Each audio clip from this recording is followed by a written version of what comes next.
Hi, it's me, Ingrid IFP, and I'm in the forest. And there was a person who walks by with a poodle um, on the forest trail, which was kind of funny because you wouldn't associate a forest with a poodle. But I don't know. Poodles are dogs, they're part of the natural world too, I guess. Um, and there's an ant-hive next to me, and there's a spider web, a spider weaving its web over there, which I'll put as the cover picture of this video, I think. I'm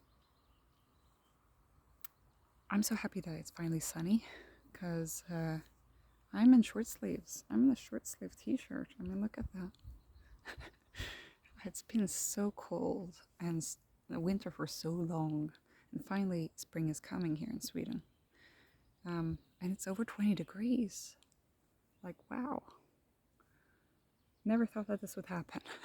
It happens every year, but you know, it's like, I can finally breathe some fresh air. Except for the fact that I think that I've become allergic to birch tree. Um, it seems like all of the flowers have, since they had to wait for so long to flower, and they all flowered at the same time this year. And now I think that I have become allergic, which sucks because I used to not be allergic. And so apparently I've become allergic. And I don't have any medication or anything. And I don't want to. I don't want to need to buy medication. It sucks. Anyway, otherwise, I've been feeling pretty happy about things. I told one of the residents at my workplace that I basically think that I have autism and ADHD, and she was really supportive about it. Well, that's why I trust her. I trusted her to tell her this, so I'm glad that that worked out. And then I told my supervisor, because we have weekly meetings, and she hadn't talked to me since I've been at the neuro rehab place. I mean, in Swedish it's called habilitering, but you know, in English that would be habilitation, which sounds awful. Habilitering sounds better in Swedish, so I call it the neuro rehab center because that's what it is. And I told her about that, and we had a lovely discussion, because she was like, yeah, it's true that you keep going into burnout, and it's like, that's not how regular people live their lives, you know. And she told me, you know, you don't need to label yourself, you're just unique, you're just Ingrid. And I was like, yeah, but it was good for me to know, like, okay, this is the problem, or this is what's wrong. And she was like, yeah, but there's nothing wrong with you. And I'm like, okay, I know that you're trying to be supportive, and thank you. And then I think she amended what she said, and she was like, oh, well, I see that this really has helped you, because you look much happier, have more energy. You seem to like be finding yourself, you know. And I was like, yeah, that's kind of what it is. She was like, well, I'm glad that you found the label that works for you, you know. She was like, you don't need to think that you're different.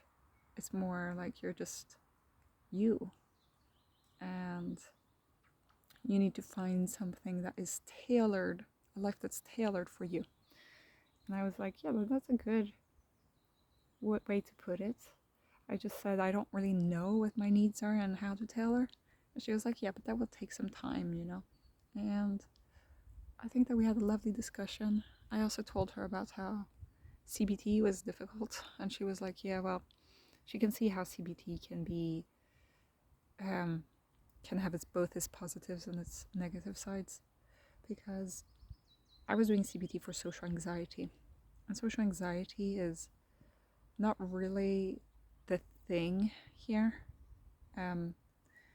because if your negative automatic thoughts are that people will laugh at you for doing something weird, and they actually do laugh at you because you do something weird, then that's not going to work as you're trying to change your thought process, you know? I could go into that, but that's not the subject of this video. I just wanted to tell you guys about how happy I am about things right now. And I'm so glad that I have the people around me that support me, that I can work in a workplace that is actually appropriate and good for me, you know?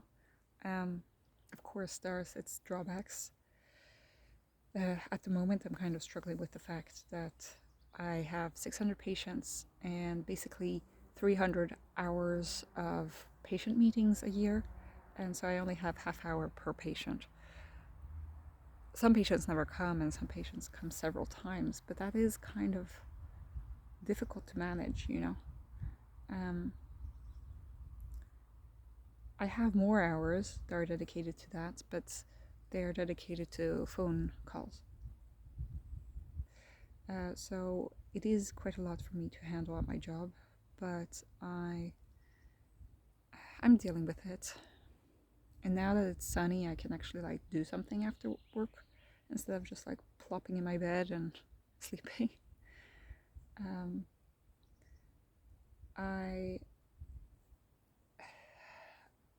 I'm so grateful for my supervisor and for my resident colleague friend. And I'm going to take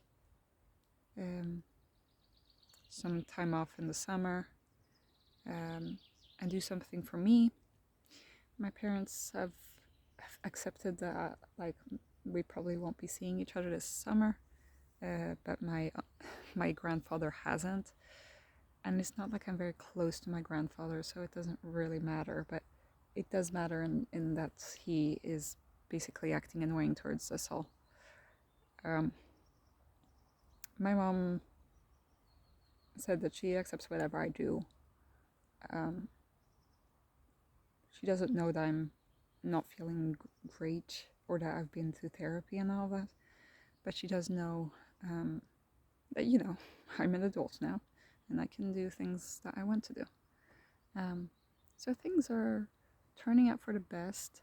What I'm having a hard time with isn't the sitting alone in nature and thinking about things or eating food and sleeping and all that. What I'm having trouble with is just like, what do I do with my life? Which is a big question, right? But, you know, as a human being in society, there are things to do. And I just feel like I'm not the person to do them. And it's like, okay, so what do I do now, you know? Should I focus on my hobbies? Should I focus on starting to exercise? Should I focus on, you know, traveling? Should I focus on, you know, accommodating my sensory needs? Should I, you know, there are a lot of things that are unfortunately kind of incompatible to do at the same time. And it's hard for me to know where to start. And so that's why I'm going to therapy. But since all I do in therapy at the moment was just like crying and not knowing how to answer any questions, it's hard for me to advance. I love what my therapist has written in last, summarizing basically an hour of discussion into 2 lines. Basically the 2 lines was, has difficulty creating change or managing change, and 2, we talk about what kinds of problems she has. That was all he wrote. I don't know if I'm if I'm happy with his. He probably has written some notes on some piece of paper and not writing it in the journal, which I'm glad, I guess. But it's kind of a little bit insulting that you can summarize all of my long rambles into 2 sentences.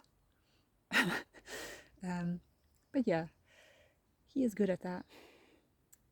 Anyway, so I'm going to be going on my way now, and this guy has run 12 kilometers it must have been, because this is the second time he's been running in this direction. So wow, congrats to him. uh, uh, I can't run 1 kilometer. There's going to be a race at the end of the month, which I'm going to be doing with my colleagues, but I have not started running at all yet. So I don't know how that's going to go. I am going to focus on my move, more like focusing on just like doing things that feel good, moving my body in other ways, like taking this walk. It's 6 kilometers, which is quite good. And I mean, that's not also counting the my trip to the grocery store and home. That makes approximately 9 kilometers walking in the end, I think. Okay, well, this is the end. So have a great day.